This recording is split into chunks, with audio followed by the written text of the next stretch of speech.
Selamat malam semua.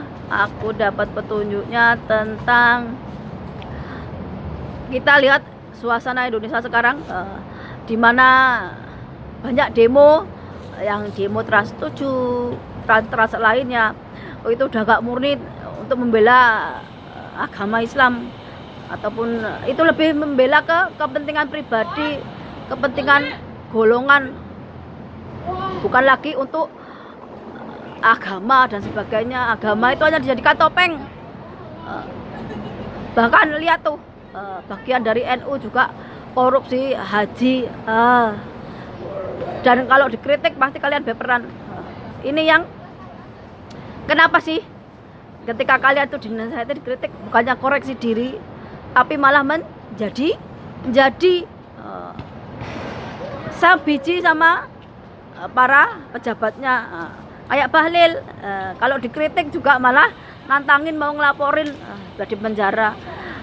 Di Indonesia itu nggak semua orang penakut, ataupun nggak semua orang itu bodoh. Kalau orang berani mengkritik, berarti dia tahu jalan keluarnya. Nih, kenapa saya ngomongin seperti itu? Karena saya orang Indonesia. Ini bentuk cinta dan perhatian saya ke orang Indonesia. Mengkritik, mengeluarkan pendapat, ataupun kita itu ngeluarin unek-unek, ikut mengkoreksi kebijakan pemerintah, itu adalah hak asasi kita sebagai manusia dan hak asasi kita sebagai rakyat Indonesia. Kalau kalian nggak mau dikritik oleh rakyat sendiri, berarti kalian harus jadi pejabat yang amanah. Kalau kalian itu nggak pengen dihujat, maka kalian harus berkelakuan baik. Jangan seenak jidatnya. Nih, kalian dijadikan pejabat itu untuk membela rakyat. Rakyat itu butuh pemerintah, pejabat untuk apa? Untuk menguraikan masalah yang ada di masyarakat, entah masalah sosial, ekonomi, politik. Bukan malah rakyat itu ditambahi banyak beban. Ini kalau di zaman dulu yang sekolah mengalami ataupun yang punya pendidikan itu sedikit, di tahun-tahun yang dulu 65, 98. Tapi sekarang keadaannya berubah. Orang jadi pintar itu gampang sekali. Rajin-rajin membaca, rajin-rajin mendengar, itu orang kan jadi pintar.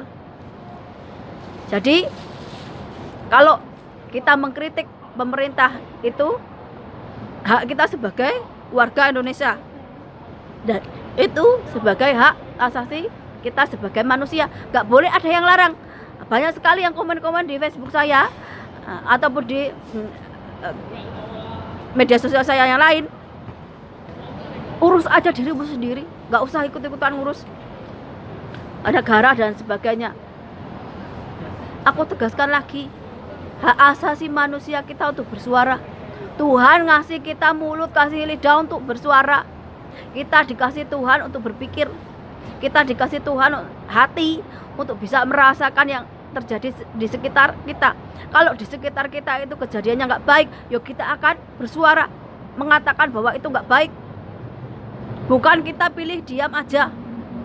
Kamu dikasih mata, dikasih hati, dikasih hidung, dikasih mulut, dikasih kuping, dikasih tubuh sama Tuhan, itu ada fungsinya.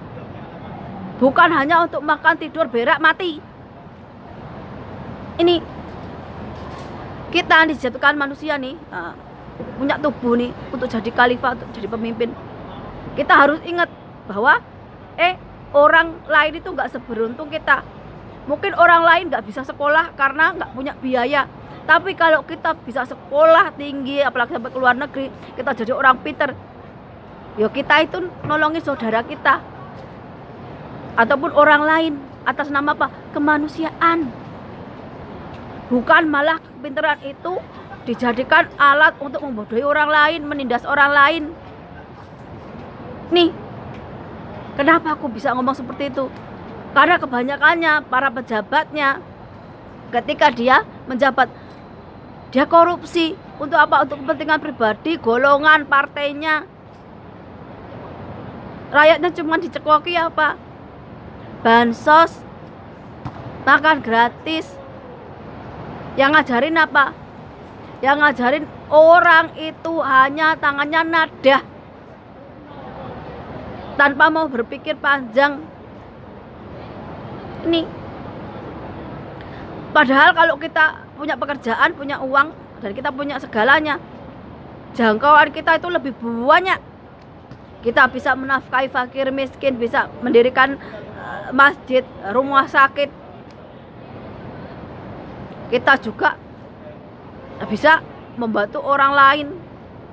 Tapi mentalnya orang Indonesia sekarang ini mental orang miskin. Cuma mikirin apa? Diri sendiri. Yang penting diri sendiri, kenyang perutnya, punya kendaraan, udah itu aja, mati. Jadi orang zaman sekarang itu cuma berpikir makan, minum, beranak, udah itu nunggu waktunya mati datang. Udah nggak ada kegiatan lain. Padahal kalau kita bisa melihat dunia ini yang luas, kita bisa melakukan banyak aktivitas yang membawa dampak positif untuk orang lain. Nih, makanya kalau saya mengkritik pondok pesantren itu kenapa? Karena saya nggak pengen ada anak-anak yang jadi korban sodomi, pelecehan seksual, ataupun anak-anak itu hanya punya skill hafalan Al-Quran ataupun yang lainnya. Ujung-ujungnya apa? Ketika mereka di luar jago demo, jago berkelahi dan sebagainya. Nih, Islam itu nggak ngajarin kita untuk punya sifat kasar, membenci, arogan, suka intimidasi orang lain. Islam itu rahmatan lil alamin loh, membawa berkah untuk orang lain. Bukan malah yang aku lihat suka melakukan kekerasan kepada orang lain. Entah itu menyegel rumah ibadah orang lain, ataupun memperkusi orang yang mau beribadah dari agama lain. Bahkan yang sama-sama seagama aja terkadang digeruduk hanya karena gak sama. Ini yang bikin aku, oh ternyata ada yang salah tentang pemahaman yang ada di Indonesia ini. Mentalnya mental miskin, suka banget dengan kekerasan. Nih, jadi kalau kalian itu masih bodoh, masih miskin, masih menderita, masih sengsara, berarti kalian masih ada di nerakanya dunia. Tapi kalian kalau dinasehati, diajari gimana sih jadi orang yang benar, jadi orang yang baik, kalian pasti akan bilangnya gini. Kalau kalian nggak pernah mondok, ataupun kalian nggak pernah yang namanya ikut kiai atau yang lain-lainnya, berarti Islamnya belum sah. Modelnya seperti itu. Aku sebagai orang Jawa nih, yang keturunan orang Jawa yang dari zaman nenek moyang nih, yang sebelum ada Islam datang, belum ada pondok pesantren. Bukan berarti orang kayak saya, kayak mbah saya, atau kayak anak keturunan saya nih, walaupun nggak mondok di pondok pesantren ataupun nggak mendalami Islam seperti yang para gus, para kiai ataupun yang lainnya pelajari, bukan berarti kami itu nggak punya iman, keyakinan sama Tuhan. Bukan berarti kami itu bukan ahli ibadah. Cuma kita berbeda aja. Tapi jangan dibilang kami itu sesat, ataupun kita itu masih kurang dalam keyakinan sama Tuhan. Nih, kenapa walaupun sama-sama orang Jawa, sama-sama orang Islam, berbeda sifat, berbeda karakter. Yang satu lembut, yang satu ngajarin hal-hal yang benar, yang satu kasar, suka gerudukan, suka adu fisik, suka kekerasan, suka boikot, suka kerusuhan dan sebagainya. Kalau jadi pejabat gak amanah, maling duit rakyat, korupsi, bahkan dana haji aja dikorupsi. Apalagi yang jadi umatnya atau rakyatnya, ya harusnya iman keyakinannya sama Tuhan beralih ke habib, kiai, ulama, pemuka agama lainnya dan sebagainya. Ini yang kenapa Indonesia itu masih ada di dalam lingkaran setan atau di lingkaran neraka, ya kemiskinan, kebodohan, penderitaan, sengsara. Karena mereka sendiri nggak mau belajar, nggak mau mengubah karakternya, tetap aja mentalnya mental miskin. Tapi kalau diajari, susahnya minta ampun. Nih, jadi aku mau minta kita doa sama-sama untuk Yumen Lang agar mendapatkan keadilan di dunia ini. Kita percaya sama Tuhan nih, segala perbuatan jahat ada balasannya. Gak ada yang bisa lari dari karma jahat. Apalagi manusia kalau udah meninggal masih disakiti, dizolimi. Tentu aja sebagai manusia saya juga gak terima. Ini bahwa ketika orang meninggal, dia berhak mendapatkan pemakaman yang layak ataupun tubuhnya layak diperlakukan dengan baik.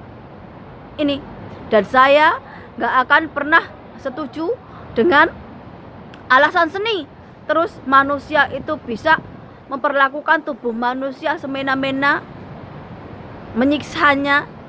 Nah, coba jadi tontonan. Ini yang aku gak terima, dan aku gak bakalan bisa membela orang-orang yang tipikal seperti ini, bahwa demi kepuasan kalian mengorbankan orang lain. Selamat malam dan sampai jumpa.